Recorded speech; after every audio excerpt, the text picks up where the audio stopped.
我就被 romance。Somebody knocked on the door. I growled and got up from bed. I walked to the door, wondering who would want to visit in such stormy night. It's 3 in the morning. Ugh. I opened the door and find a boy there. He was absolutely gorgeous.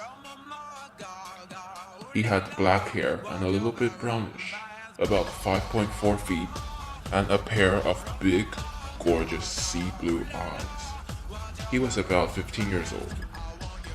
He was wet from the storm and he was shivering. And before he gets to say anything, I pulled him inside. I led him to the bathroom and took off his clothes for him since he's freezing and can barely move. He quickly lowered his head, but I already saw him, blushing. Oh, how cute. I put up a hot bath for him, and he looked at me with his gorgeous blue eyes, as if saying, "Thank you." And I got lost in them. After what seems to be centuries, which was actually 10 seconds, I heard the most beautiful voice in the world that said to me, "Thank you." 2 simple words made the butterflies in my stomach crazy. And now it's my turn to blush. Oh my, I'm sick. And yet, better news, I'm on the street after I found out my parents were homophobic. Or should I say, after they found out I was gay. I got kicked out. I've been wandering around the streets for days already, and I haven't eaten since then. Tonight's weather was terrible. I really don't have a second choice. So I randomly chose a house and knocked on it. The moment when the door opened, my heart stopped. I saw the hottest boy in the world. He's got a pair of beautiful black eyes and black silky emo hair. Oh my, I love emo. And aside from that, he's got only his Batman boxers on. Oh my. He smiled at me, which revealed his sexy fangs.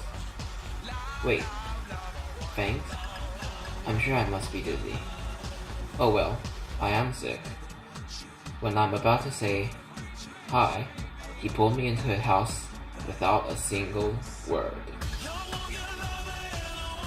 I watched him taking his bath. Pervert lunch, eh? Well, he didn't seem to have a problem with it, but both of us had our faces as red as a tomato. Oh well. After he finished, I went out and grabbed some clothes for him. I went back to the bathroom and handed him his clothes, which he's drying off his beautiful hair. After he's done, I led him to my room as got ready to know this angel from heaven. He led me to his room. I got ready to answer all questions he's gonna ask. But instead of asking about me, he asked, "How are you feeling? Are you hungry?" I stared at him for a second before realizing it's a bit awkward. I whispered, "Thanks for everything here. It's been long since I last had a bath and felt loved. And yes, I'm hungry." He smiled at me and whispered to me with his chanting voice, "Wait a second." And he walked out of the room. I looked around his room. My god, I can't believe I haven't noticed how big and marvelous his room is until now. There's a chandelier above his king-sized bed, yet I noticed something quite rather interesting. Most things in his room were either blood red or black. Even his walls and bed were all black, which I think is an amazing match with him. I don't know why, I just think it suits him. Suddenly, the door opened and he stood there, having pizza in his hand.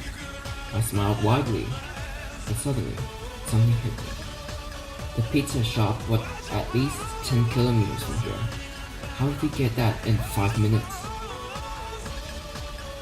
I decided to leave that question for later on since I've got more important ones to ask. There's a surprising look on his face when I came back with pizza. Oh well, I couldn't blame him, since it's impossible to get so far in such short time. But surprisingly, he didn't ask a thing. I opened the box and took out one and gave it to him. He gladly took it and started to nibble on it. I swear, it's the cutest thing you'll ever find. I stood up and took a deep bow and asked, "Do allow me to introduce myself." He giggled and nodded his head. I smiled, took a deep breath, and said, "I would understand if you don't believe what I'm going to say now. My name is Jace. Jace Vladimir Dracula Pansamigil, and also known as the Prince of Darkness. I've been alive, dead for 800 years. And yeah, I'm a sanguinary, which are also known as vampires." I sat there, shocked by what he just said. I mean, I do believe what he just said, since that would explain a lot of things, but I'm more concerned about what will happen to me. I mean, I just took a bath in front of a vampire. Oh my god. It seems that he had read my mind. He chuckled and whispered, "Don't worry, I won't hurt you. You're too cute for me to harm. But you do smell delicious though." He winked at me, and I can feel my face getting hotter. Wow, I'm amazed by two things. One, it seems like he took this whole vampire thing very well. And second, he ate the whole box of pizza himself. I mean, he's so small and skinny, yet he can definitely eat a lot. I smirked when he finished the whole box. He looked at me innocently and stood up and whispered quietly, "Well, it's my turn to introduce myself then." And he did.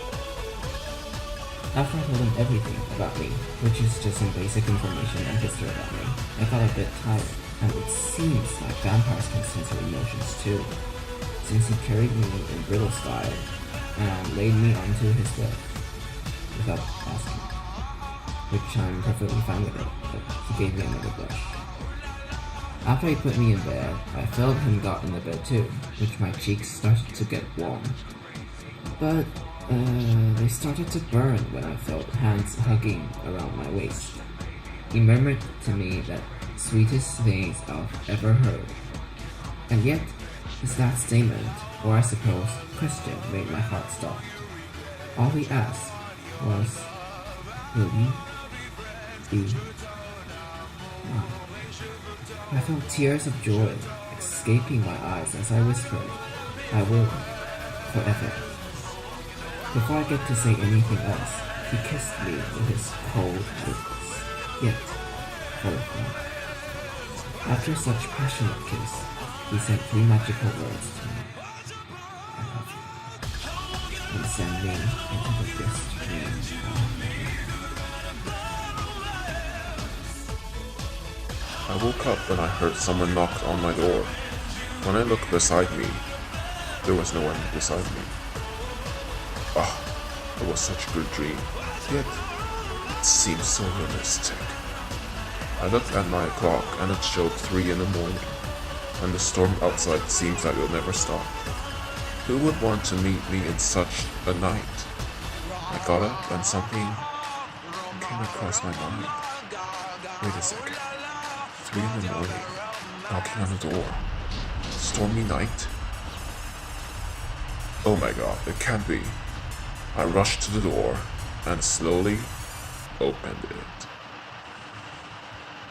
Walked your barrel, my